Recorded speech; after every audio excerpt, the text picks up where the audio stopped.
आप सभी को जय मसीह की। परमेश्वर का धन्यवाद करते हैं आज के मनन के लिए, आज के दिन और समय के लिए। आज के मनन के लिए हम लोग निकालेंगे यिर्मयाह की किताब 9 अध्याय उसका 23 वचन।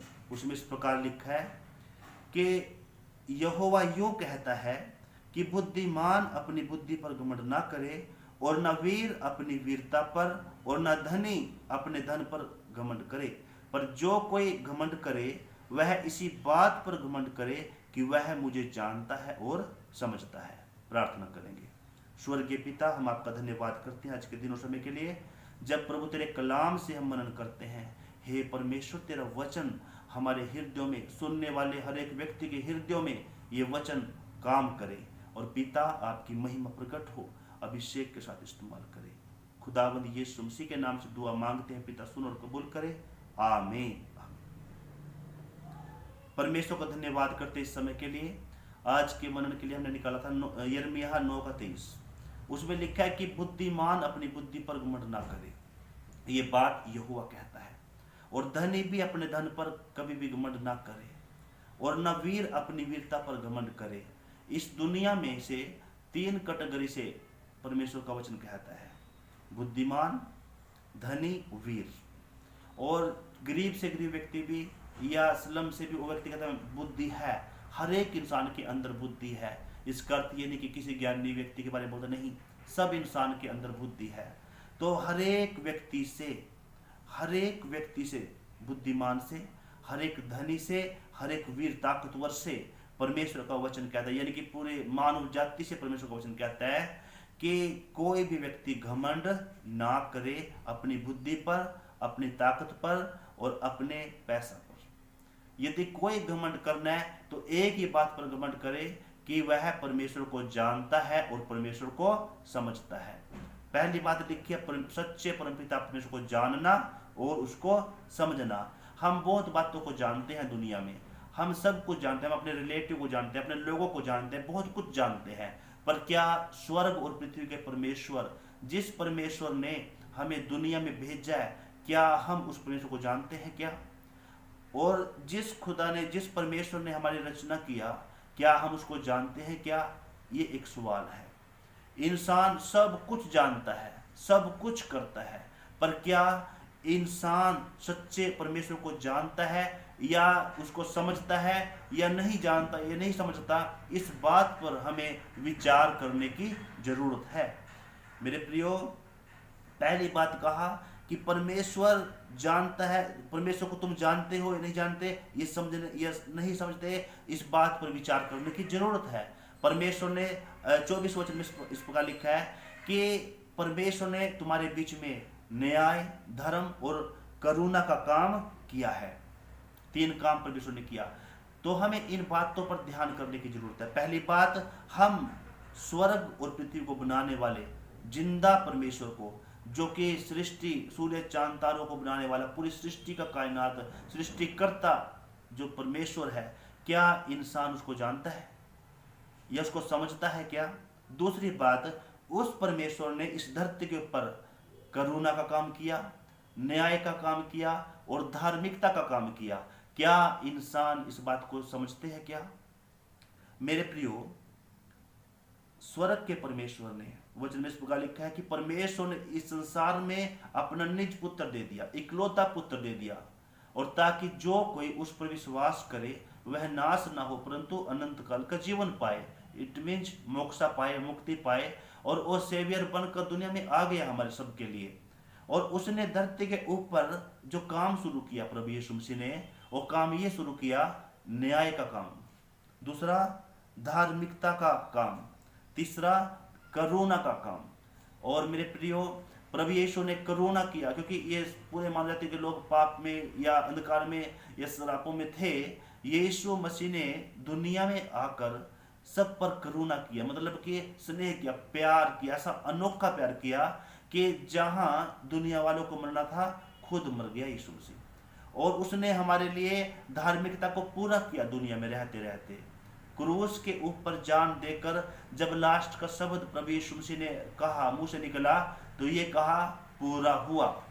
यीशु मसीह ने आपके और हम सब के लिए, यानी कि पूरे संसार के मानव जाति के इंसानों के लिए क्या किया? मोक्ष मुक्ति के लिए धार्मिकता का काम को पूरा किया। हमें दुनिया में रहते रहते बहुत बातें हम जानते हैं, जानना भी चाहिए। हमें धन भी कमाना है, बुद्धि भी रखना है, ताकत भी रखना है, ये सब कुछ होना चाहिए इंसान के पास। पर इससे भी बढ़कर स्वर्गीय परमेश्वर पिता का ज्ञान भी होना जरूरी है। और धरती पर उसने करुणा, न्याय, धार्मिकता काम शुरू किया है ना, वो काम भी हमें जानने की जरूरत है।